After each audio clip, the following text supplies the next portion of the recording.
Em 1920, nas profundezas de uma caverna na Índia, duas figuras sombrias e silenciosas espreitavam entre as sombras. Amala e Kamala, as lendárias meninas lobo, foram encontradas vivendo ao lado de uma alcateia.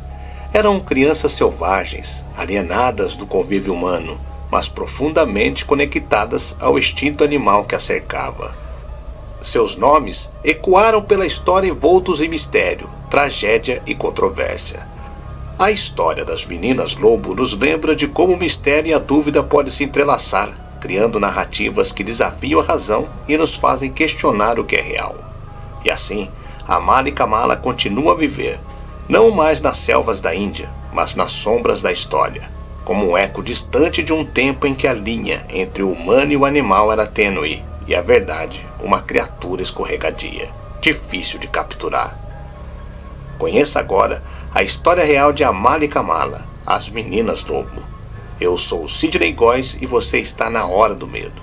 Se inscreva no canal, deixe seu like e vem comigo que no caminho eu te explico.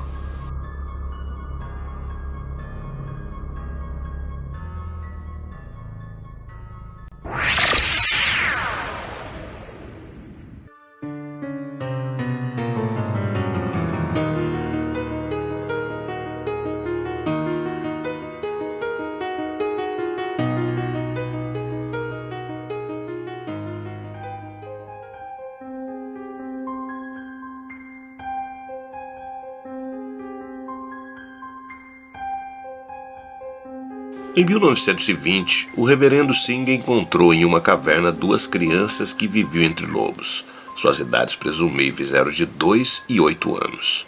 Deram-lhes os nomes de Amala e Kamala, respectivamente. Após encontrá-las, Singh levou-as para o orfanato que mantinha na cidade de Midnapuri.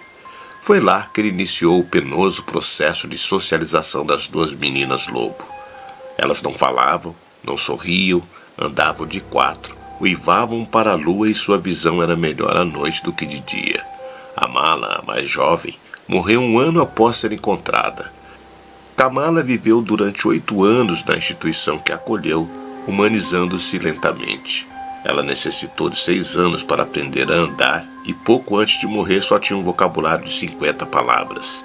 Atitudes afetivas foram aparecendo aos poucos.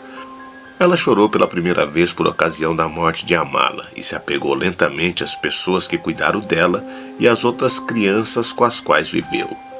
As meninas obviamente não falavam e seus rostos eram pouco expressivos. Não sabiam andar de pé, mas se moviam rapidamente de 4. Apreciavam carne crua, tinham hábitos noturnos e repeliam o contato humano preferindo os cachorros. Ao serem encontradas, gozavam de perfeita saúde. Mas a separação da família Lupina provocou-lhes profunda depressão. Amala, inclusive, teria sido vítima da depressão e por isso faleceu tão precocemente. Segundo a história do reverendo Singh, depois de ter ouvido um boato que circulava entre os camponeses de Midnapuri, chegou a um determinado local na região citada da Índia, e de um posto de observação montado em cima de uma árvore pôde constatar ao cair da noite, na frente de uma grande caverna, uma família de lobos que saíam uns seguindo dos outros, primeiro a mãe e depois seus filhotes. O reverendo averigou que existiam 2 seres humanos no meio daquela família de lobos. Ainda que eles se comportassem como os lobos, eram seres humanos. Após massacrar a família de lobo, as crianças foram resgatadas. Com a ideia de resgate surge uma pergunta: resgatada de quem? Pois eles eram como família, e certamente a mãe lobo não as tinha como presa e sim como membros de uma família, e provavelmente quem abandonou as crianças a abandonou uma e depois de alguns anos abandonou a outra, e certamente abdicou da segunda criança depois de ter confirmado que os lobos se saíram bem na criação da primeira. Com este caso podemos compreender a capacidade de adaptação dos seres humanos em seus primeiros meses de vida. O caso das crianças lobo serve para ilustrar a afirmação de que apenas a composição biológica do indivíduo não lhe assegura a condição suficiente para se tornar humano. Quando Amala foi encontrada, tinha apenas 1 ano de idade e veio a morrer logo depois de ter sido retirada do seu convívio. 1 ano mais tarde, o que nos dá a entender que não conseguiu se readaptar ao convívio social. A outra, a Kamala, de 8 anos de idade, conseguiu viver um tempo maior no meio dos seres humanos, justamente pela capacidade de adaptar-se do indivíduo. Viveu até 1929. Em relação à sua evolução, foi significativa, porém limitada. Ela conseguiu aprender a caminhar só com as pernas e mudar de hábitos alimentares. Aprendeu muitas palavras e sabia usá-las, embora nunca tenha chegado a falar com fluência. Apesar dos progressos de Kamala, a família do missionário anglicano que cuidou dela, bem como as outras pessoas que a conheceram intimamente, nunca sentiu que fosse verdadeiramente humana.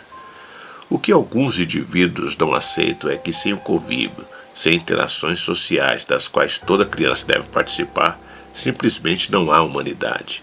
Um bebê sem outros humanos é algo tão impensável como um peixe sem água, como uma planta sem terra nem sol. Logo, dependemos da vida em sociedade, como dependemos do ar. Sem um convívio social não há socialização, não há indivíduo. Com este caso, podemos compreender em que medida as características humanas dependem do convívio social. Por terem sido privadas do contato com outras pessoas, não conseguiram se humanizar, não aprenderam a se comunicar através da fala, não foram ensinadas a usar determinados utensílios, não desenvolveram processos de pensamento lógico. A convivência social é um fator muito importante na construção social do indivíduo e parte do que somos depende deste convívio. Vários pensadores e educadores relatam sobre a influência do meio em que o indivíduo habita. É correto afirmar que para o desenvolvimento das habilidades cognitivas e operacionais existem idades-chave. São as idades com que o conhecimento é incorporado e passa a moldar o comportamento social. Estas habilidades vão sendo desenvolvidas, aperfeiçoadas e favorecem a aquisição de novas habilidades. Assim, por exemplo, existe um momento mais adequado para aprender a tocar um instrumento, a falar uma língua estrangeira, a desenvolver um trabalho manual. É com base nessa teoria que se pode afirmar que o que faltou para todas essas crianças que foram privadas das mínimas condições de interações com as demais pessoas e por isso ficaram tão prejudicadas pelos restos de suas vidas. Por este motivo é correto dizer que uma criança que convive com um educador lacônico vai ter maior dificuldade para começar a falar do que outra que vive junto a um falante que se comunica melhor. Se elas realmente foram criadas por lobos, ou se tudo não passou de uma elaborada farsa, permanece um mistério. O que podemos dizer com certeza é que por trás de cada mito há uma verdade, seja ela dolorosa, inconveniente ou simplesmente perdida no tempo. A história das meninas lobo nos lembra de como o mistério e a dúvida podem se entrelaçar, criando narrativas que desafiam a razão e nos fazem questionar o que é real. O caso das meninas lobo nos serve, nos dias de hoje, como exemplo de reflexão. Afinal, quem são os animais racionais e os irracionais nessa história?